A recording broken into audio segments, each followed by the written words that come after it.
नमस्कार मंडळी, मी रेश्माज किचन या यूट्यूब चॅनलवरती तुम्हा सर्वांचे खूप खूप स्वागत करते। आजची रेसिपी आहे आळूवडी।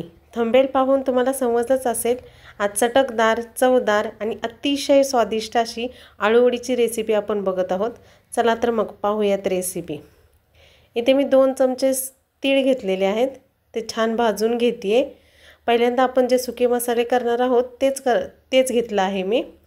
त्यानंतर 1 चमचा जिरे घेतलेले आहेत, तेही छान मंद आचेवरती भाजून घेत आहे मी। थोडेसे लाल होईपर्यंत भाजायचे, जास्त नाही, जास्त भाजले तर ते कडवट होतात मसाले आणि एवढी टेस्ट देत नाहीत। म्हणून इथे धने घेतलेत मी 1 चमचा, तेही भाजून घेत आहे। इथे सगळे मसाले थोडे थोडे करून मी भाजून घेणार आहे। धने, जिरे, तीळ व्यवस्थित भाजून घेतला आहे। आता आपण बघूयात, थोडंसं मी सुकं खोबरं घेतलेलं आहे या ठिकाणी। मिरच्या घेतलेल्या आहेत, तिखटानुसार मिरच्या कमी जास्त करू शकता तुम्ही। अद्रक लसूण घेतले आणि जे भाजून घेतले होते धने, जिरे, तीळ तेही घेतलेले आहे, ते सगळं वाटून घेणार आहोत आपण। इथे 15 ते 16 आळूची पानं घेतलेली आहेत मी दाखवते तुम्हाला। पाठीमागून अशा शिरा काढून घेतलेल्या आहेत मी याच्या, त्यामुळे वडी व्यवस्थित आपल्याला रोल करता येतो त्याचा। आता बघूयात, पिठामध्ये मी इथं बेसन पीठ 2 वाटी घेतलेलं आहे। 2 वाटी बेसन पीठ घेतले। 1 वाटीला थोडंसं कमी तांदळाचं पीठ घेतले मी इथे। आणि यातच आपण थोडं थालीपीठाचं माझ्याकडे पीठ होतं, तेही मी थोडं घेतले।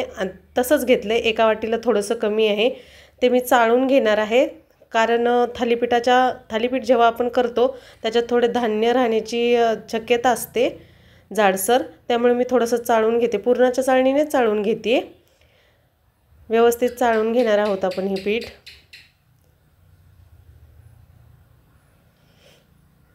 पीठ असं व्यवस्थित चाळून घेतलेलं आहे मी। आता आपण इथे एक अर्ध्या वाटीला कमी गूळ आणि थोडीशी चिंच भिजत घातली होती सकाळपासूनच, त्याचं पाणीही मी इथं घालणार आहे। आता पहिल्यांदा आपण थोडासा ओवा, अख्खे तीळ, हे भाजून घेतलेले तीळ नाही आहेत, तसेच घेतलेत, थोडासा हिंग, हळद,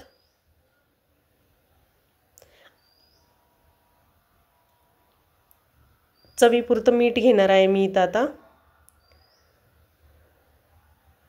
थोडंसं मीठ घेतलेलं आहे। आणि हे आपण जे तीळ धने घेतले होते, मिरची, लसूण, अद्रक, खोबरं, ते मी मिक्सरमधून बिना पाण्याचंच वाटून घेतलेलं आहे। थोडं जाडं भरडच आहे, हे छान लागतं वडी तसं खायला म्हणून। आता जे चिंच गूळ मी सकाळपासून भिजवून ठेवलं होतं त्याचं हे पाणी आहे। आता हेही मी व्यवस्थित मिसळून गाळून घेणार आहे। हे बघू शकता, असं होतंय ते पाणी। आता आपण यातून चाळणीतून गाळून घेणार आहोत, त्याच्यात कण जाणार नाहीत। आपण गाळून घेतल्यानंतर चिंचेच्या बिया वगैरे वरतीच राहतील, म्हणून आपण हे व्यवस्थित गाळून घेतलेलं आहे। असं थोडं याने दाबून घेत आहे मी, दाबून व्यवस्थित गूळ मिक्स करून घेणार आहे। पाणी घातल्यानंतर आपण याच पाण्यामध्ये पीठ शक्यतो करून मळणार आहे। वरून जर लागलं तरच आपण पाणी घालणार आहोत। आता पाणी घालून घेतलेलं आहे, मिक्स करते मी, व्यवस्थित मिक्स करून घेणार आहे। पहिल्यांदा याच पाण्यात पीठ मळण्याचा प्रयत्न करायचा आहे आपल्याला। जर नाही यात व्यवस्थित वाटलं आपल्याला तर वरून मी पाणी घालणार आहे। तर इथं माझं पीठ थोडं दाटसर झालं आहे, म्हणून आता मी पाणी घालत आहे।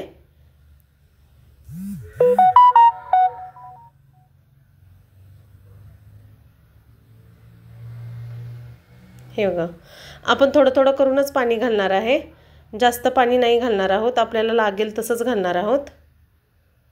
आणि मिक्स करून घेत आहे मी इथं। एकाच डायरेक्शनमध्ये जर आपण पीठ असं मिक्स केलं तर पिठात ज्या गुठळ्या होतात त्या होणार नाहीत, पीठ अगदी व्यवस्थित भिजवलं जाईल। त्यामुळे मी एकाच डायरेक्शनला फिरवून घेत आहे। असं थोडं थोडं करून पाणी घालते मी।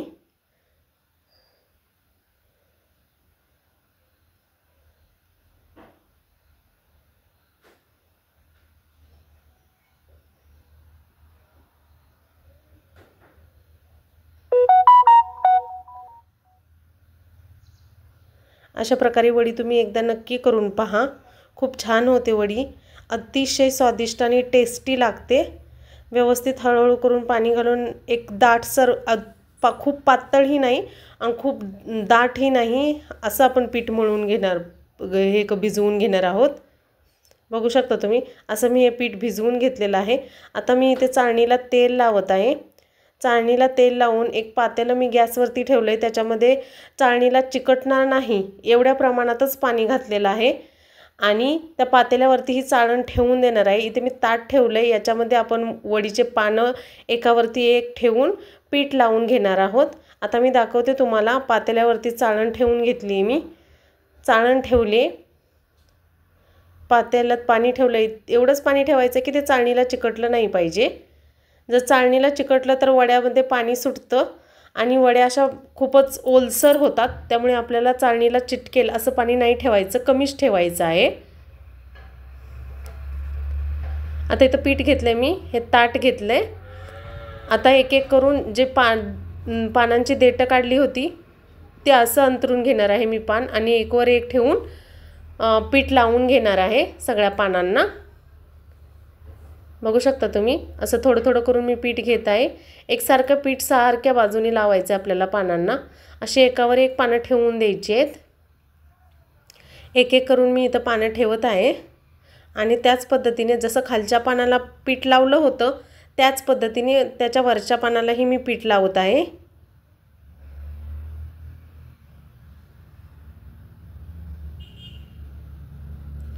असं व्यवस्थित पीठ लावून घ्यायचं आहे आपल्याला। अशी 5 पानांचं मी असं हे रोल केलेलं आहे, 5 पानं आहेत हे, आणि असं रोल करून आतल्या बाजूला हे दुमटून परत हे वरून असं घालून अशी व्यवस्थित वडी बनवून घ्यायची आपल्याला। अशी वडी आपण बनवून घेतली आहे। अशाच पद्धतीने आपण सगळ्या वड्या बनवून घेतलेल्या आहेत। बघू शकता ताटात जे पीठ होतं तेही मी त्या वड्यांना लावून घेतले आणि असं चाळणीत एका बाजूला एक असे रोल लावून दिलेत मी। हे पहा, असे व्यवस्थित रोल लावून दिलेत।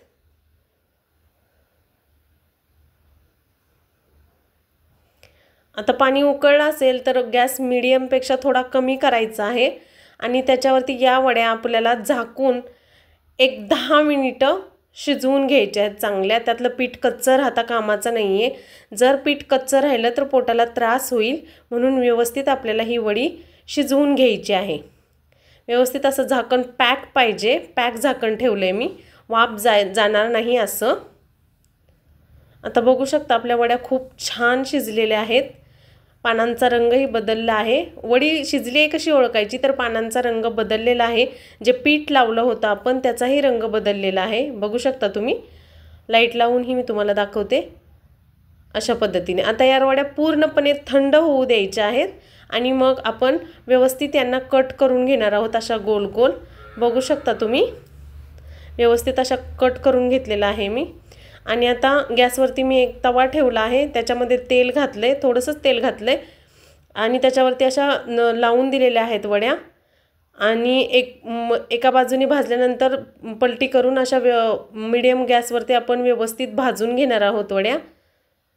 अतिशय कुरकुरीत आणि छान वड्या होतात। पाहू शकता तुम्ही, व्यवस्थित झालेल्या आहेत वडी। वडी आपली कुठेही तुटलेली नाही आहे, जशी आपण कापून घेतली होती तशीच आहे आणि तीळही तसेच दिसत आहेत जसे आपल्याला हवे आहेत तसे। तुम्हीही अशा प्रकारे वडी करून पहा, खूप छान होते। आणि रेश्माज किचनला लाईक शेअर सबस्क्राईब जरूर करा।